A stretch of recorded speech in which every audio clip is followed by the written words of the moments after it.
कमलाकुचूचुककुङ्कुमतो नियतानुनितातुलनीलतनो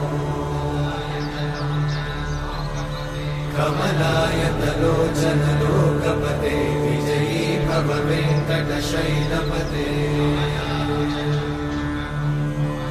कमलाकुचूचुककुङ्कुमतो नियतानुनितातुलनीलतनो कमलायतलोचनलोकपते विजयी भव वेङ्कटशैलपते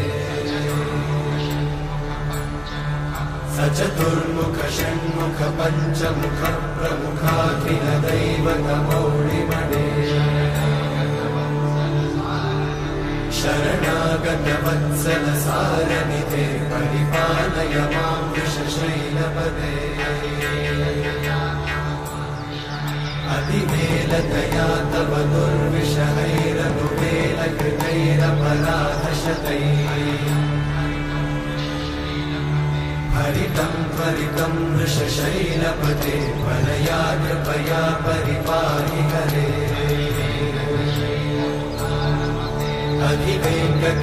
अधिवेङ्कटशैलमुदारमते जनताभिमताधिकदानरता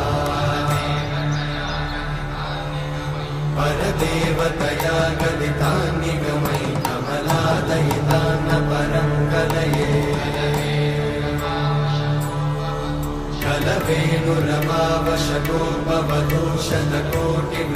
कलवेणुरमावशतोपवधूषणकोटिवृतात्स्मरकोटिसमा प्रतिवल्लविकाभिमतात् सुखदात् वसुदेवसुतान्न परं कलये अभिरामगुणाकरदाशरथे जगदेकधनुर्धरधीरमते रघुनायक राम रमेश विभो वरदो भवदेव दयाचलदे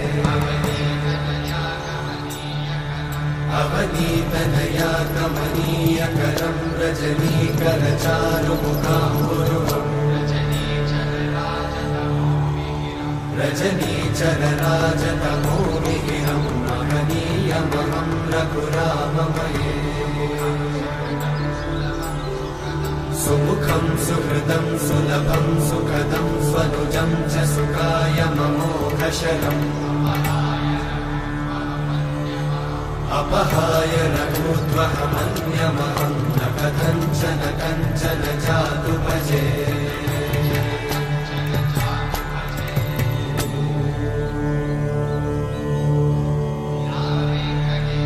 विना वेङ्कटेशं ननाथो ननाथः सदा वेङ्कटेशं स्मरामि स्मरामि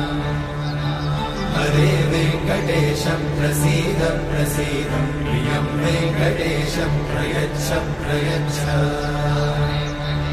विना वेङ्कटेशं ननाथो ननाथः सदा वेङ्कटेशं स्मरामि स्मरामि हरे वेङ्कटेशं प्रसीद प्रसीद प्रियं वेङ्कटेशं प्रयच्छ प्रयच्छ अहं दूरतस्ते पदाम्भोजयुग्मं प्रणामेच्छया गद्य सेवां करोमि सकृत्सेवया नित्यसेवाफलं त्वं प्रयच्छ प्रयच्छ प्रभो वेङ्कटेश अज्ञानिना मया दोषान् अशेषान् विहितान् हरे क्षमस्वत्वं क्षमस्वत्वं शेषशैलशिखामणे अज्ञानिना मया दोषान् अशेषान् विहितान् हरे क्षमस्वत्वं क्षमस्वत्वं